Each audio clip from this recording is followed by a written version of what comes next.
राधे राधे। मित्रों, आज हम बात करेंगे भारत के सबसे रहस्यमयी मंदिर जगन्नाथपुरी के बारे में, जो लगभग 5000 साल पुराना है। जगन्नाथ मंदिर जितना पुराना है उतना ही रहस्यमयी भी है। जगन्नाथपुरी मंदिर जगत के नाथ, इस पूरे ब्रह्मांड के स्वामी भगवान कृष्ण के ही अवतार को समर्पित है। इस मंदिर में भगवान जगन्नाथ अपनी बहन सुभद्रा और बड़े भाई बलभद्र जी के साथ विराजमान हैं। इस मंदिर की सबसे खास बात यह है कि इस मंदिर में भगवान की मूर्ति लकड़ी से निर्मित है, जहां अन्य मंदिरों में भगवान की मूर्ति पत्थरों से या फिर विशेष प्रकार की धातु से निर्मित होती है। वहीं जगन्नाथपुरी मंदिर में तीनों भगवान की मूर्ति लकड़ी से निर्मित है। सिर्फ इतना ही नहीं, बल्कि हिंदू पंचांग के अनुसार जब एक ही वर्ष में आषाढ़ के 2 माह होते हैं, तब इस मंदिर के तीनों भगवान की मूर्ति को बदल दिया जाता है। यानी कि पुरानी मूर्ति को हटाकर नई मूर्ति को स्थापित किया जाता है। मूर्ति बदलने की इस प्रथा को नवकलेवर के नाम से जाना जाता है। नवकलेवर की ये प्रथा 12 से 19 वर्ष में एक बार की जाती है, क्योंकि एक ही साल में 2 बार आषाढ़ माह आने का संयोग 12 से 19 साल में एक बार ही बनता है। कई जगहों पर बताया गया है कि भगवान की मूर्ति हर 12 वर्ष में बदल दी जाती है, जो कि सही नहीं है। हम सभी जानते हैं कि भगवान जगन्नाथ जी भगवान श्री कृष्ण के ही रूप हैं। कहते हैं कि जब जरा शिकारी के तीर से भगवान श्री कृष्ण ने अपनी मानव लीला समाप्त की थी, तब जरा ने ही भगवान के शरीर का अंतिम संस्कार किया था, जिसमें भगवान श्री कृष्ण का पूरा शरीर तो पंचतत्व में विलीन हो गया, परंतु उनका हृदय आग से नहीं जला था।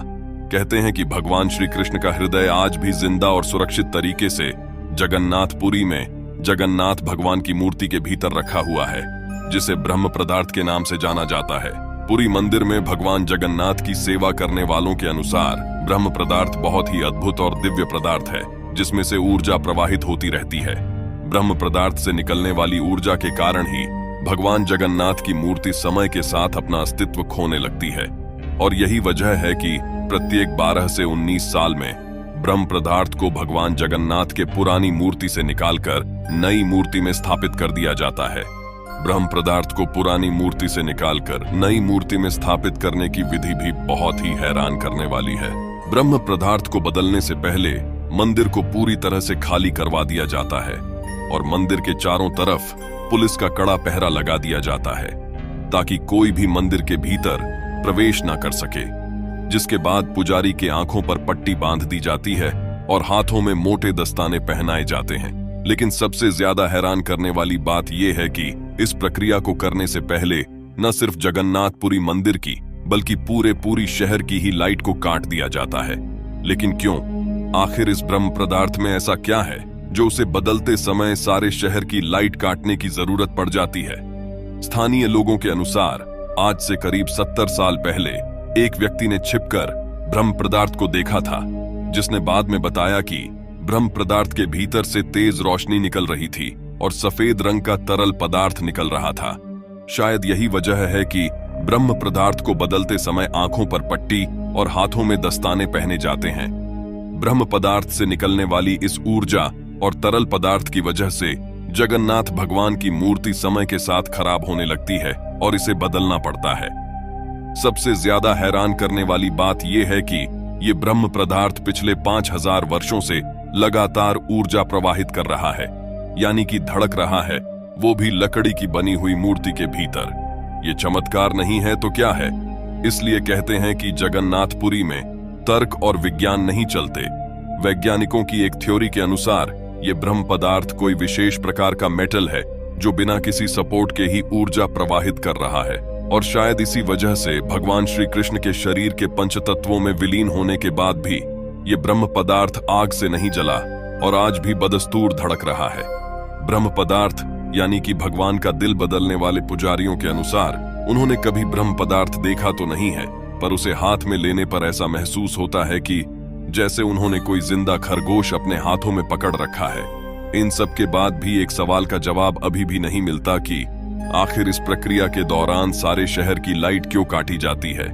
तो एक थ्योरी के अनुसार चूंकि ब्रह्म पदार्थ ऊर्जा प्रवाहित करता है और बिजली भी एक ऊर्जा ही है, इसलिए संभव है कि जब पहली बार लाइट रहने के दौरान ब्रह्म पदार्थ को बदला जा रहा होगा तो कुछ ऐसा जरूर हुआ होगा जिसने मंदिर प्रशासन को ब्रह्म पदार्थ बदलने के समय न सिर्फ मंदिर बल्कि पूरे शहर की लाइट काटने पर मजबूर किया होगा।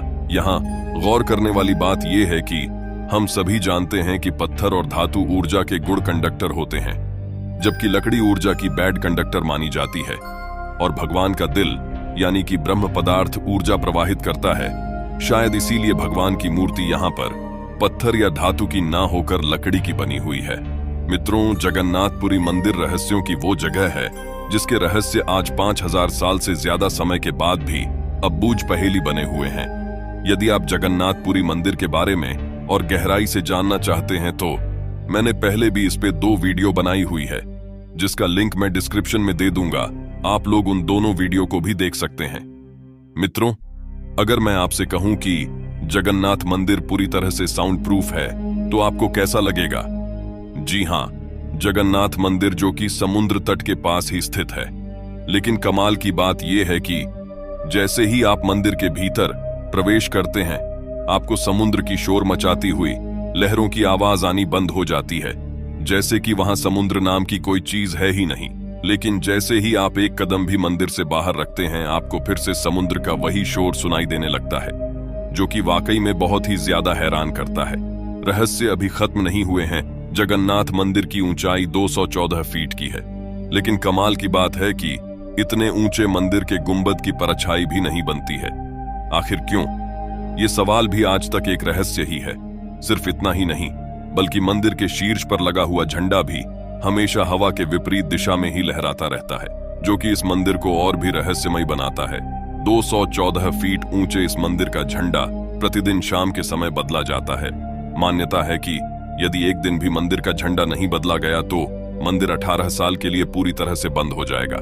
जगन्नाथ मंदिर के ऊपर से ना ही हवाई जहाज गुजरती है, ना ही कभी चिड़िया उड़ती है, बल्कि आज तक मंदिर के ऊपर एक चिड़िया भी बैठी हुई नहीं दिखाई देती है। आखिर क्यों? इन बेजुबान पंछियों को किसने बताया है कि उन्हें इस मंदिर के ऊपर ना ही बैठना है ना ही उड़ना है? जगन्नाथपुरी मंदिर से जुड़े ऐसे ही कई अनगिनत सवाल हैं जो आज भी एक रहस्य हैं, और किसी के पास इन सवालों का कोई जवाब नहीं है। जगन्नाथपुरी मंदिर में पकने वाली प्रसाद भी कम रहस्यमय नहीं है।